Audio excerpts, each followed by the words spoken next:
ইঙ্গিত করে আল্লাহ পাক তার রাসূলকে বলছেন, আপনি কি করবেন? রাতের একটা অংশে দাঁড়াবেন, সিজদায় পড়ে কাঁদবেন, চোখের পানি ফেলে ফেলে কাঁদবেন। আল্লাহ রাব্বুল আলামিন অন্য জায়গায় সুন্দর করে বলছেন, ওয়া মিনাল লাইলি ফাতাহাজ্জাদ বিহি নাফিলাতাল লাক আসা আন ইয়াবআসাকা রাব্বুকা মাকামান মাহমুদা। হে রাসূল, আপনি করবেন কি? রাতের একটি অংশে আপনি দাঁড়াবেন, তাহাজ্জুদে দাঁড়িয়ে যাবেন। আমার নবীর তাহাজ্জুদ পর্যন্ত কাজা হয় নাই, আর আমাদের ফরজ নামাজ তো কাজা নাই। আসতে কোন কেন? হ্যাঁ, ফরজ নামাজ কাজা হয়? কাজা হয় না? আমার নবীর জীবনে এক ওয়াক্ত নামাজ কাজা হয়েছে এমন কোন রেকর্ড নাই। যার আগের পরের সবকিছু মাফ করে দিয়েছেন কে? আসতে বলবেন না, কে মাফ করে দিয়েছেন? আল্লাহ তাআলা মাফ করেছেন। আমার আল্লাহ রাসূলকে কি পরিমাণ মহব্বত করেছেন। তিনি মহব্বত করে কোথাও নাম ধরে ডাক দেন নাই, সম্মান দিয়েছেন, অনার করেছেন আল্লাহ নিজে পর্যন্ত। কি সম্মান আল্লাহ আমার রাসূলকে দান করেছেন।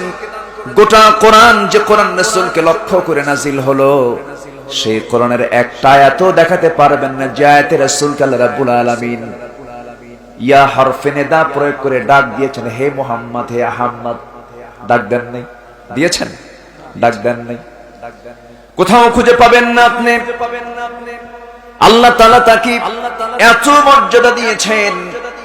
এই কোরআনে অন্যান্য নবীদেরকে ডাক দিতে নিয়ে তাদেরকে হরফে নিদা প্রয়োগ করে ডাক দিয়েছেন। ডাক দিয়েছেন, ওয়ামা তিলকা বিয়ামিনিকা ইয়া মূসা ইয়া ইয়াহইয়া খুযিল কিতাবা বিকুওয়া। আছে না নাই? আছে। এরকম করে অনেক পয়গম্বরকে আল্লাহ রাব্বুল আলামিন ইয়া ইব্রাহিম, ইয়া ইয়াহইয়া, ইয়া মূসা, ইয়া যাকারিয়া বলে সম্বোধন করেছেন।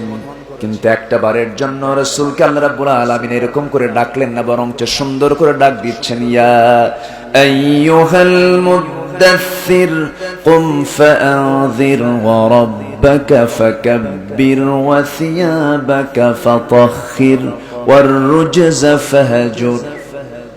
ডাক দিচ্ছেন, ইয়া আইয়ুহার রাসূল বাল্লিগ মা উনজিলা ইলাইক ইয়া আইয়ুহান নাবিয়্যু জাহিদিল কুফফারা ওয়াল মুনাফিকিন। জোরে বলি আল্লাহু আকবার। দুই জায়গায় নাম নিয়েছেন, কিন্তু নামের সঙ্গে সঙ্গে অ্যাডজেক্টিভও যোগ করে দিয়েছেন, গুণবাচক শব্দ যোগ করেছেন। কি বলছেন? মুহাম্মাদুর রাসূলুল্লাহ ওয়াল্লাযীনা মাআহু আশিদ্দাউ আলাল কুফফারি রুহামাউ বাইনাহুম তারাহুম রুকআন সুজদান ইয়াবতাগুনা ফাদলান মিনাল্লাহি ওয়া রিদওয়ানা। জোরে বলি আল্লাহু আকবার। ওয়ামা মুহাম্মাদুন ইল্লা রাসূল قد خلت من قبله الرسل। জোরে বলি আল্লাহু আকবার। কোথাও কি নাম ধরে ডাক দেওয়া আছে নাকি? নাই। যে রাসূলকে আল্লাহ নিজে নাম ধরে ডাকাটা কি আপত্তিকর মনে করলেন, তিনি ডাকলেন না। রাসূল যখন মিরাজে গিয়েছিলেন, আসসালামু আলাইকা আইয়ুহান নবী। জোরে বলি আল্লাহু আকবার। এত শান, এত মর্যাদা আল্লাহ পাক যাকে দান করেছেন, আল্লাহ তার মনের কথাগুলোকে কবুল করে নিয়েছেন। তার প্রথম কিবলা বাইতুল হারাম না বাইতুল মুকাদ্দাস? বলেন বলেন। প্রথম কিবলা কি? বাইতুল মুকাদ্দাস। ফিলিস্তিনের বাইতুল মুকাদ্দাস তার প্রথম কিবলা। নামাজ পড়ছেন তিনি মসজিদে কিবলাতাইনে, নামাজ পড়তেছেন। 2 রাকাত নামাজ তার শেষ হয়েছে, 4 রাকাত নামাজ। তার মন বলছিল নামাজের মধ্যে, হারে আমার কিবলা যদি আমার হারামের দিকে হতো, কাবার দিকে আমার কিবলাটা যদি হয়ে যেত, মনে মনে চিন্তা করছেন, নামাজের মধ্যে ওহী নাজিল হয়ে গেল। মসজিদে কিবলাতাইন আল্লাহ পাক আমাকে অনেকবার দেখার সুযোগ করে দিয়েছেন, ওই জায়গায় দুইটা কিবলা দেখা যায়।